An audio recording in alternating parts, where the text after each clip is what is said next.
Vamos a comenzar con la primera pregunta que dice, ¿cuáles fueron las principales causas de la depresión económica mundial?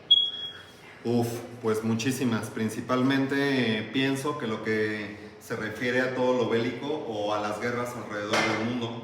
Principalmente eso. Segundo, los intereses de los principales banqueros o bien cuestiones geopolíticas que se han suscitado a lo largo del mundo, y esto ha desencadenado consecuencias graves que hasta el día de hoy se siguen viviendo. Ok, gracias. Y como segunda pregunta, profe, ¿cuál fue el impacto de la depresión económica mundial en el empleo a nivel global? Yo pienso que es demasiado, porque esto mermó en muchísimas políticas públicas en diversos países el pago de lo que realmente un trabajador debería de percibir. Yo supongo que tiene que ver mucho con movimientos de socialismo y capitalismo, que hoy en día todavía se siguen sufriendo, políticas desde neoliberales hasta políticas más liberales, políticas conservadoras, etc. Es decir, es todo un conjunto que ha llevado a vivir lo que actualmente estamos viviendo, aunque también ha tenido partes positivas, porque hubo ciertos países en los que se pagó de mejor manera la retribución que se da por servicios a los trabajadores. Gracias, profe. ¿Usted cómo considera que la Gran Depresión afectó a los mercados internacionales? Bueno, como lo he mencionado anteriormente, son cuestiones de geopolítica. En algunos de los casos yo supongo que ha mermado salarios para ciertos países, mientras que en otros los ha potenciado. Todo depende de qué país estés hablando. Por ejemplo, todos los países que están como que en línea con el Fondo Monetario Internacional, con los países que están en línea con el Banco Mundial, etc., yo supongo que son países que les va medianamente bien. Sin embargo, todos los que no juegan en este rol o en este campo, generalmente les va mal. Por ejemplo, todos los países que son o que están en vías de desarrollo y que dependen mucho de sus recursos naturales, se ha visto mermado su pago salarial, mientras que los países que están potenciados generalmente tienen una mejor retribución respecto a los servicios que estos otorgan. Gracias, profesor.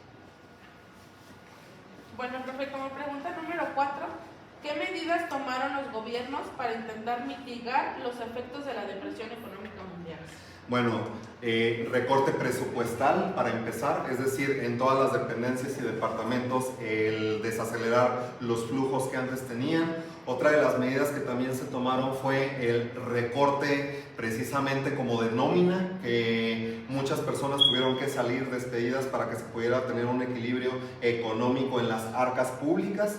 Y otro más es en la subida de impuestos a las personas de la población general, como tú y como yo, que somos los que siempre pagamos los platos rotos de malas decisiones de políticos y sobre todo de cubriendo las espaldas a empresarios, cuando los empresarios deberían de ser los primeros en salir a tomar el toro por los cuernos.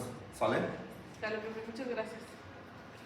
Como siguiente pregunta, profe, ¿qué lecciones se pueden extraer de la depresión económica mundial para prevenir futuras crisis? Bueno, muchísimos. Para empezar, se supone que no se deberían de seguir los mismos lineamientos que acontecieron para que no vuelva a suscitarse. Pero yo, por lo que veo, en todo el mundo se sigue haciendo exactamente lo mismo. ¿Sí me explico? Hoy en día, en México, por ejemplo, yo tomo el caso de México, ¿no? En México, lo que se ha hecho es precisamente un recorte a nóminas, se ha hecho como un programa de austeridad que yo lo veo bastante bien. Es decir, los recursos se han redireccionado de mejor manera, que eso son algunas de las cosas que se deberían de hacer. Por ejemplo, antes existía el mito de que precisamente viene de la depresión económica mundial. Antes existía el mito de que si se le pagaba de mejor manera a los trabajadores, entonces iba a haber una devaluación de la moneda, cosa que no es cierto, era como una política muy neoliberal. Por ejemplo, hoy en México, tomándolo como modelo, se sabe que el aumento a los salarios mínimos retribuyen en gran manera al bienestar de las personas, y no solo eso, sino que también existen ingresos como las pensiones universales, que le sirven bastante a personas adultas mayores, que le sirven bastante a los estudiantes de nuestro país. Yo supongo que esas son algunas de las medidas que se deben de tomar a nivel mundial. De hecho, México hoy en día es como un modelo a seguir en cuestión de estas aplicaciones económicas. Gracias. Bueno, profesor, ¿nos puede compartir un poco de qué aspectos cree que marquen una diferencia entre este suceso que fue la depresión económica mundial y otras crisis económicas que han pasado en el anterior? Para empezar, no se debe de replicar siempre lo que otro país hace. Por ejemplo, no se puede comparar a México con Estados Unidos, porque Estados Unidos es un país desarrollado, mientras que México lo está en vías de desarrollo. Yo creo que se deberían de tomar algunas medidas que sean como similares a lo que es nuestro país. Por ejemplo, en Colombia, hace poco hubo una movilización civil para contrarrestar todas las medidas que tenía el gobierno. ¿Qué es lo que estaba haciendo el gobierno? La subida de impuestos. Y a mí me parece que esto no sirve para nada. Más bien, lo que se tendría que hacer es, ok, dejo los impuestos que están ahorita, pero no los debo de aumentar, porque esto merma el potencial de adquisición de las personas de piso, de pie, es decir, como tú y como yo, o sea, nos merma demasiado. Otra de las cosas que se debería de hacer es traer organizaciones o empresas de otras partes del mundo, darle las facilidades para que se instalen, pero que el gobierno nunca pierda el control de estas, porque cuando tú le das autonomía a las empresas, ellas hacen lo que quieren. Un caso de estos es, por ejemplo, en España. En España la luz eléctrica es demasiado cara porque le dieron la autonomía de hacer lo que quisieran a los empresarios, y eso no se tiene que hacer. Es decir, debe de haber un equilibrio entre la mano que va a supervisar por parte del gobierno y lo que se está haciendo por parte de los empresarios. Es decir, si quieres que hablemos como de casos en los que ha habido serias dificultades económicas, tendremos que hablar prácticamente de todo el mundo, porque casi todo el mundo las tiene.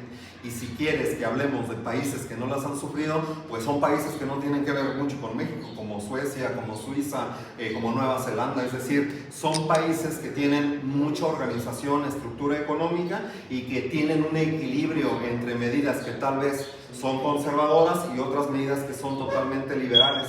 Yo supongo y pienso que para que exista una buena macroeconomía, mesoeconomía y microeconomía, se requiere de muchísimas bases en el que el gobierno junto a empresarios y sociedad civil tendrían que estar como que equilibrados tripartitamente, es decir, buenos salarios, el reconocerle a los empresarios que están dando trabajo, pero también tener exigencias a los empresarios para que paguen bien. Me despido con este comentario. En México se pretende que el aguinaldo aumente al doble, lo cual yo vería bastante bien para todos los trabajadores, porque la economía fluiría de mejor forma, es decir, la moneda estaría como que pasándose de mano en mano de manera más dinámica, y esto haría una mejor economía para el país y sobre todo para el tema de las exportaciones e importaciones que se tienen en nuestro país. Yo me quedo con esto que te estoy diciendo, porque para hacer un análisis de estos nos llevaríamos horas en ir como que inductivamente y deductivamente haciendo todo este estudio respecto a lo que ha acontecido a partir de la Gran Depresión Económica y las depresiones económicas que hoy en día existen de manera como que local, nacional e internacional, ¿vale? Muchísimas gracias. De nada.